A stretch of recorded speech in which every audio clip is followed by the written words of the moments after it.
नमस्कार दोस्तों, मैं मोहित कपूर जगुका संस्थान जयपुर से आपका स्वागत करता हूं। और आज हम एक नए वीडियो और एक नई सीरीज के साथ आपके सामने आए हैं। हम आज वर्ल्ड ज्योग्राफी यानी विश्व भूगोल शुरू करने जा रहे हैं और विश्व भूगोल का आज मैं आपको इंट्रोडक्शन दूंगा। आने वाले दिनों में इसकी अलग अलग सीरीज़ आएगी, पर आज मैं आपको विश्व भूगोल के बारे में बताऊँगा। तो देखिए, आपकी स्क्रीन पर आप देख सकते हैं, ये विश्व का मानचित्र बना हुआ है। इसमें अलग अलग रंगों से विभिन्न प्रकार के मानचित्रों को दिखाया हुआ है।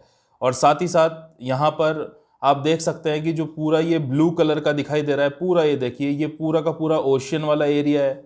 और इस चित्र से आपको एक चीज़ बिल्कुल क्लियर है कि विश्व के लगभग 71% 71% पर तो पानी हो गया, और विश्व के बचा हुआ जो रिमेनिंग 29% भाग है उस पर हमारा पाया जाता है पूरा का पूरा हमारा स्थल भाग पाया जाता है। तो स्थल मंडल हो गया 29% पर, 29% पर, और हमारा जो जल मंडल हो गया वो हो गया लगभग 71% पर।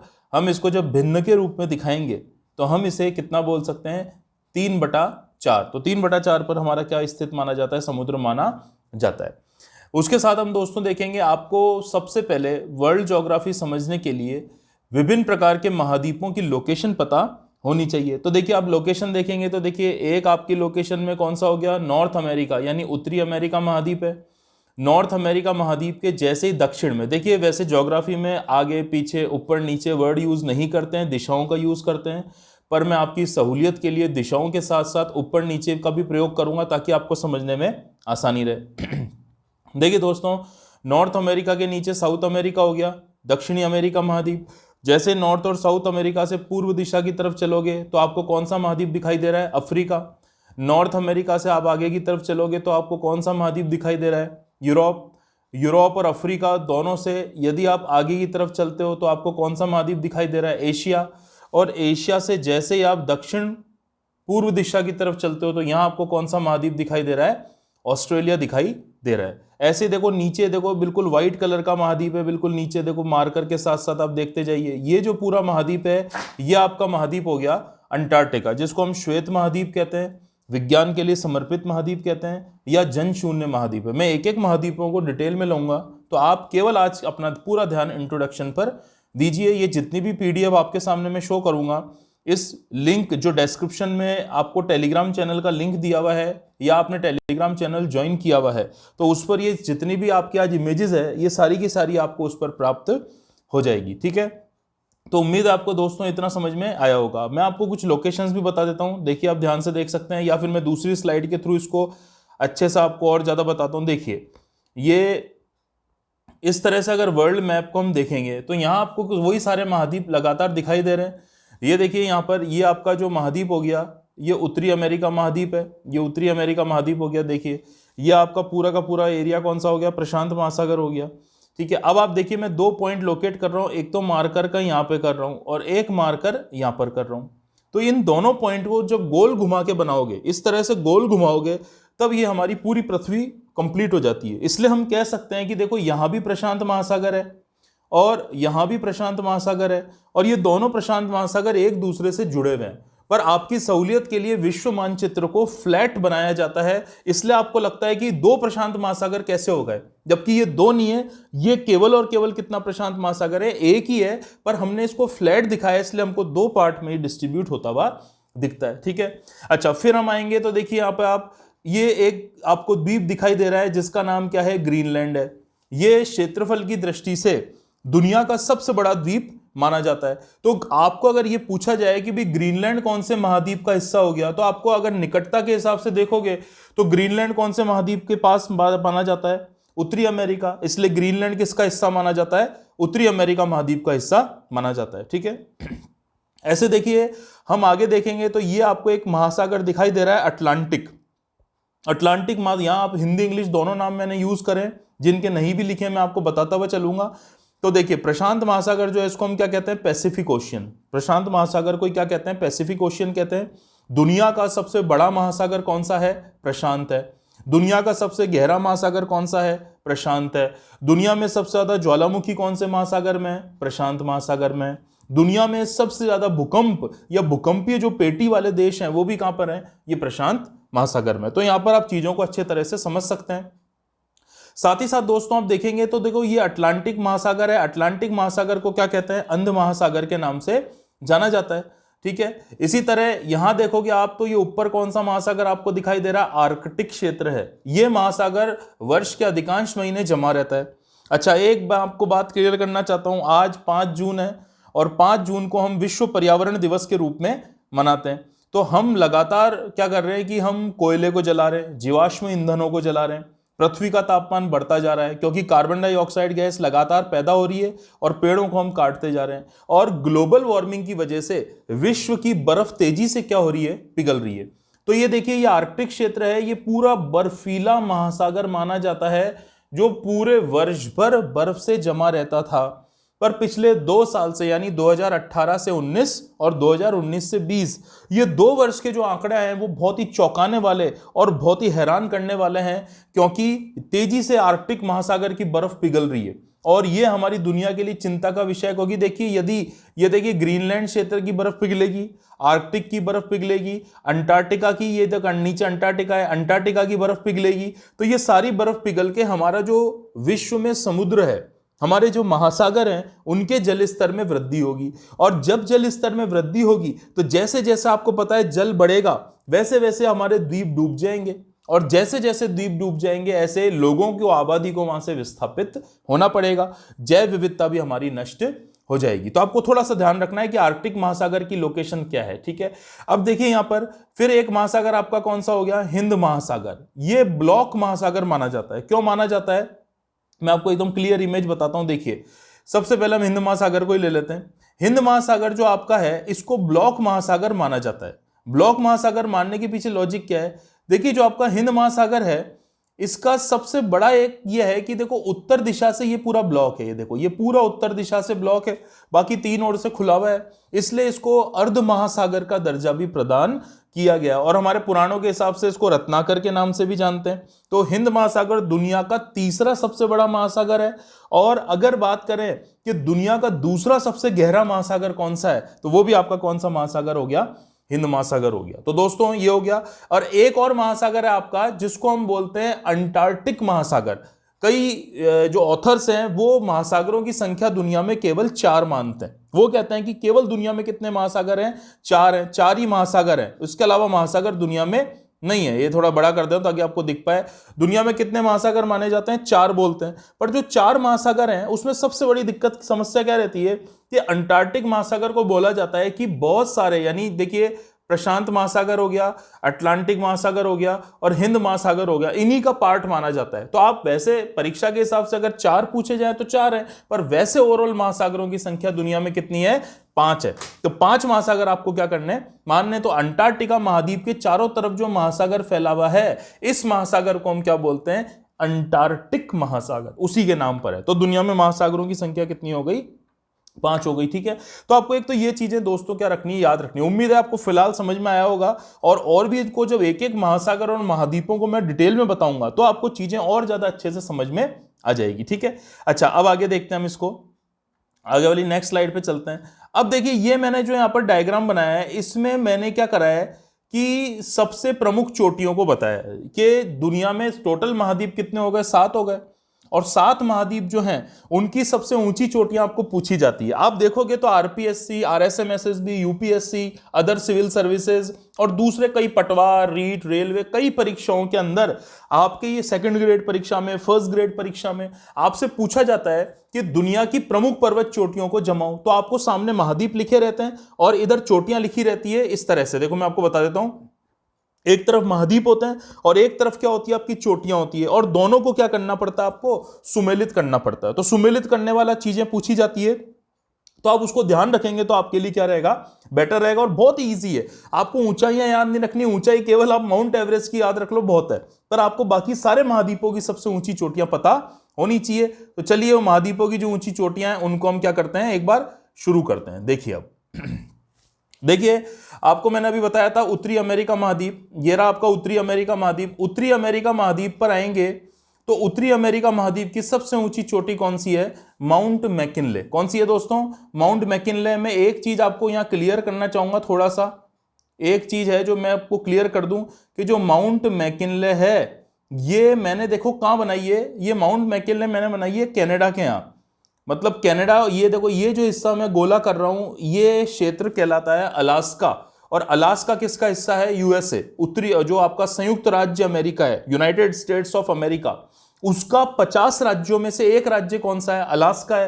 तो ये गोल वाला क्षेत्र अलास्का है। ये अलास्का पहले कौन से देश का हिस्सा था? रूस का। और इसी अलास्का में इस पूरे महाद्वीप की सबसे ऊंची चोटी कौन सी है? Mount McKinley. लंबाई ऊंचाइयां याद नहीं रखनी है, लगभग 6194 मीटर की इसकी ऊंचाई मानी जाती है। ठीक है, तो एक तो दोस्तों ये चीज आपको क्या रखनी है, इसमें याद रखनी है कि उत्तरी अमेरिका की सबसे ऊंची चोटी कौन सी है? Mount McKinley. ऐसे हम आते हैं दोस्तों वापस दक्षिण अमेरिका महाद्वीप में। जब आप दक्षिण अमेरिका महाद्वीप में आते हैं, इसको साउथ अमेरिका महाद्वीप भी कहते हैं, तो दक्षिण अमेरिका महाद्वीप की सबसे ऊंची चोटी कौन सी है? माउंट एकांकागुआ। ठीक है, मैं एक चीज और बता दूं, आपने एक पर्वत श्रृंखला में बना रहा हूं, देखो साइड में, ये देखो ये देखो ये देखो, ये पर्वत श्रृंखला मैंने बनाई है। इस पर्वत श्रृंखला को कहते हैं एंडीज। एंडीज पर्वत श्रृंखला कौन से महाद्वीप में है? दक्षिण अमेरिका महाद्वीप में। दुनिया की सबसे लंबी पर्वत श्रृंखला भी कौन सी है? एंडीज है। एंडीज पर्वत श्रृंखला की जो कुल लंबाई है वो है 7200 किलोमीटर। तो माउंट एकांकागुआ जो है वो बहुत इंपॉर्टेंट चोटी है। तो आपको दो चीजें याद रखनी है। देखिए, पर्वत श्रृंखलाएं होती है जो कंटिन्यूअस फॉर्म में चलती है, और जो पर्वत चोटी होती है उन पर ऐसे पीक होते हैं, उनको चोटी कहते हैं। तो पर्वत चोटी जो होगी वो हमेशा पर्वत श्रृंखला पर ही स्थित होगी। मैं एक डायग्राम के माध्यम से देखो आपको बताता हूं, आपको चीजें क्या रखनी है, इसमें ध्यान रखनी है। देखो, ये इस तरह से क्या चल रही है, ये पर्वत श्रृंखलाएं चल रही है इस तरह से, और श्रृंखलाओं के मध्य में या श्रृंखलाओं के ऊंचे हिस्से पर आपको क्या मिलती है? ये पर्वत चोटियां मिलती है। तो पर्वत चोटियों को हम क्या कहते हैं? माउंटेन पीक के नाम से जानते हैं। ठीक है, तो देखो माउंट एकांकागुआ हो गई। अब आपको ध्यान रखना है कि माउंट एकांकागुआ महाद्वीप पूछा जाए तो दक्षिण अमेरिका महाद्वीप है। साथ ही साथ आपसे ये पूछा जाए कि इस महाद्वीप के साथ कौन सा है, तो इस महाद्वीप के साथ आपका जो नीचे वाला क्षेत्र होगा पूरा, ये पूरा आपका कौन सा है? अर्जेंटीना और चिली। ये देखिए माउंट एकांकागुआ जो हो गया, ये कौन सी सीमा पर माना जाता है? अर्जेंटीना, और अर्जेंटीना के साथ का माना जाता है, ये चिली पे माना जाता है। तो ये दो चीजें जो आपकी है ये आपको इसमें क्या रखनी है? ध्यान। ठीक है दोस्तों, तो आपको पता चल गया कि जो माउंट एकांकागुआ है ये यहाँ पर दक्षिण अमेरिका महाद्वीप में और कौन से दो देशों की सीमा पर है? अर्जेंटीना, और अर्जेंटीना के साथ कौन सा देश हो गया? चिली। तो अर्जेंटीना और चिली की सीमा पर कौन सी है? माउंट एकांकागुआ। ठीक है, तो आपको समझ आ गया होगा। अगले महाद्वीप की तरफ चलते हैं। देखिए, यूरोप महाद्वीप है। अब आपको देखो यहाँ क्लियर पता चल रहा है कि यूरोप और एशिया महाद्वीप की कोई फिक्स सीमा नहीं है, पर हम इस तरह से कुछ सीमाओं का निर्माण कर सकते हैं। तो देखो मैं यहाँ पे कुछ इस तरह की ये कुछ सीमाएं यहाँ पर क्या कर रहा हूँ, ये ड्रॉ कर रहा हूँ। ठीक है, तो आप देख सकते हैं कि ये जो एक दुनिया का सबसे बड़ा देश कौन सा माना जाता है वर्तमान में क्षेत्रफल की दृष्टि से? रूस माना जाता है। तो रूस का जो कुछ भाग है वो तो एशिया में, और कुछ भाग जो रूस का है वो कौन से महाद्वीप में है? ये यूरोप में माना जाता है। तो इसलिए आपको ध्यान रखना, मैंने क्यों बताया रूस, उसका हर चीज का एक क्या होता है? लॉजिक होता है। तो वो लॉजिक से चीजों को आपको क्या रखना है? ध्यान रखना है।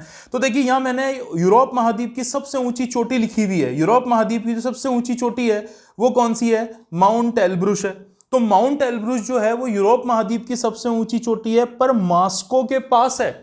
और मॉस्को कौन से देश की राजधानी है? रूस की राजधानी है। तो कहने का यह मतलब है कि रूस का जो एशिया वाला भाग है उसको तो हम क्या कहते हैं? साइबेरिया।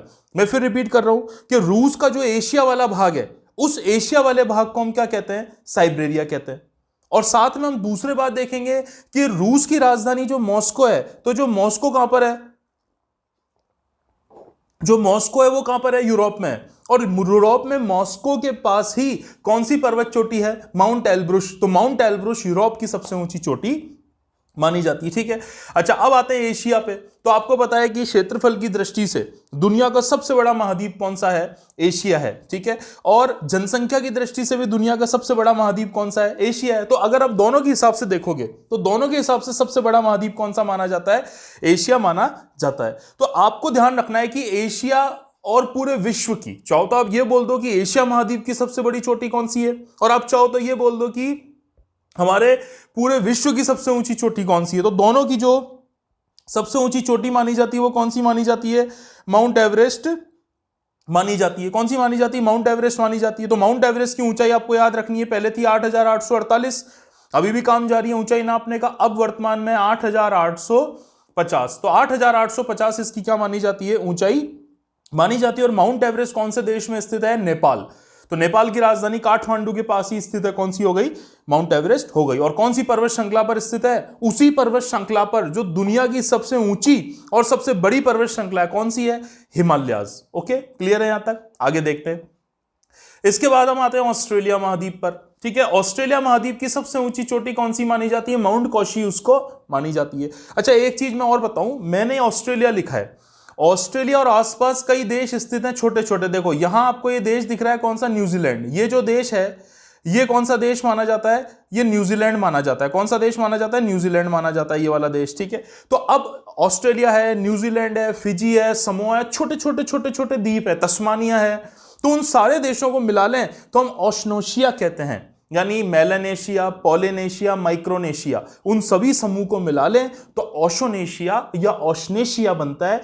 आम भाषा में हम उसको क्या कह देते हैं, ऑस्ट्रेलिया के नाम से जानते हैं। तो वैसे तो माउंट कौशी उसको से भी जो ऊंची चोटी है वो न्यूजीलैंड में है, जिसको हम कहते हैं माउंट कुक, और उससे भी ऊंची ऊंची कई चोटियां हैं। पर अभी आपको थोड़ा ध्यान रखना है कि भाई ऑस्ट्रेलिया महाद्वीप की आपसे परीक्षा में पूछा जाए और पूछा जाए कि भाई ऑस्ट्रेलिया महाद्वीप की सबसे ऊंची चोटी कौन सी है, तो आपको कौन सा याद रखना है कि भाई ऑस्ट्रेलिया महाद्वीप की जो सबसे ऊंची चोटी है वो कौन सी मानी जाती है, माउंट कौशी उसको मानी जाती है। ठीक है, अच्छा नीचे आते हैं। जैसे नीचे आएंगे तो ये देखो यहाँ कौन सा महाद्वीप है, अंटार्कटिका महाद्वीप है। मैंने आपको फर्स्ट पे लोकेशन बताई थी, मैं फिर रिपीट कर रहा हूं। देखो यहाँ आप अच्छे से इसकी लोकेशन को देख सकते हो। ये रहा, देखो इधर आपका कौन सा महाद्वीप है, ये अंटार्कटिका महाद्वीप है। पूरा का पूरा महाद्वीप कौन सा दिख रहा है, अंटार्कटिका दिख रहा है।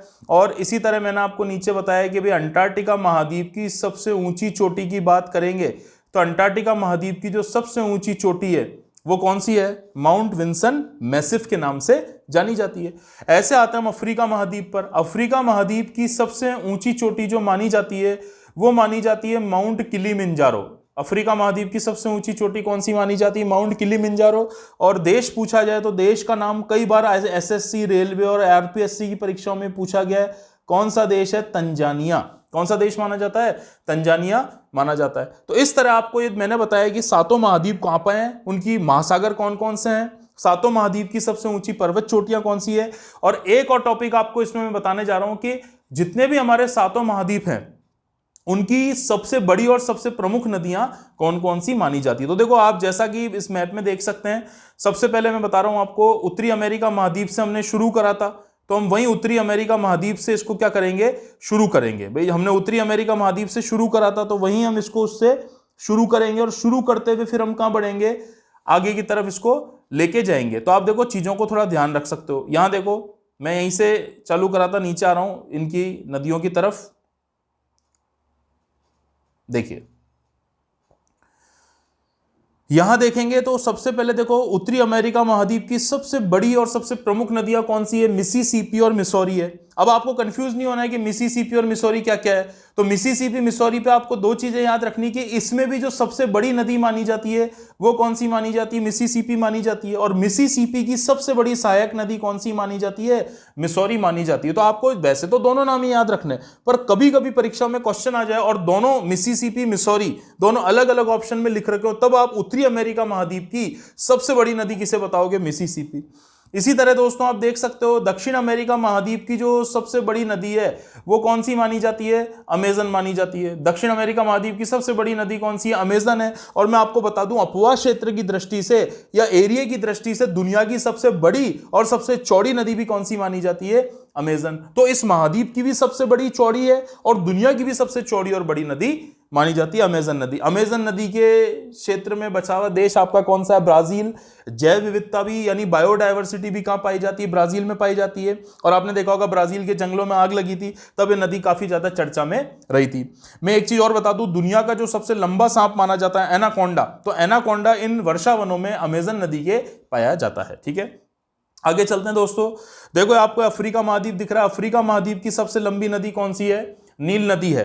दुनिया की सबसे लंबी नदी भी कौन सी है, नील नदी है। और अफ्रीका महाद्वीप की सबसे लंबी नदी कौन सी मानी जाती है, ये नील मानी जाती है। ये कहां से निकलती है, देखो दोस्तों ये मैं विषुवत रेखा बना रहा हूं, ये विषुवत रेखा हो गई।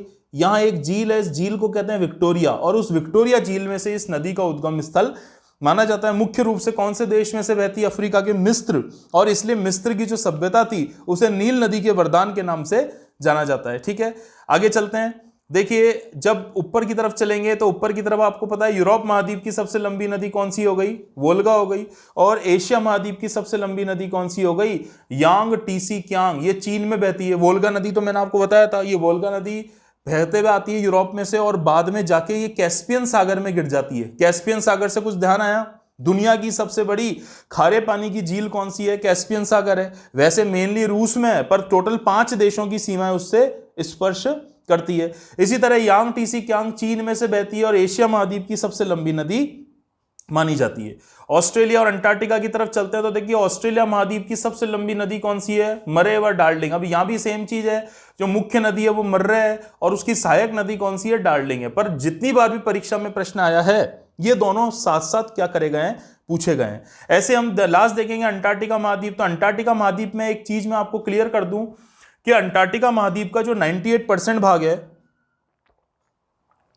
वो बर्फ से ढका रहता है। तो सामान्यतः सर्दियों में, शीतकाल में वहां कोई नदी नहीं बहती, परंतु ग्रीष्म काल में उसका लगभग 8 या 7% भाग पे से बर्फ पिघल जाती है। तो इस कारण कई नदियां वहां से बहती है और उन नदियों में भी सबसे जो मुख्य नदी मानी जाती है वो कौन सी नदी मानी जाती है? ये ओनेक्स रिवर मानी जाती है। पूछा हुआ नहीं गया है, पर तो भी पूछा जाए तो आपको याद होना चाहिए, इसलिए आपको चीजें ध्यान रखनी है। तो दोस्तों, जैसा आपने देखा, मैंने आपको अभी वर्ल्ड ज्योग्राफी से रिलेटेड केवल और केवल इंट्रोडक्शन दिया है। आने वाली कक्षाओं में हम इनमें से सबसे पहले एक एक महाद्वीप से शुरू करेंगे। उस महाद्वीप में जो जो प्रश्न, मैं ये नहीं कह रहा कि बहुत डिटेल में, पर जो परीक्षा की दृष्टि से महत्वपूर्ण है वो सारी चीजें मैं आपको डिटेल से पढ़ाऊंगा और एक एक महाद्वीप को लेंगे। अगर इसमें भी आपको प्रॉब्लम है तो कुछ कमेंट करिए और मैं और चीजें आपको उपलब्ध करवाऊंगा। हमारे टेलीग्राम चैनल पे भी उपलब्ध होंगे। आपका बहुत बहुत धन्यवाद।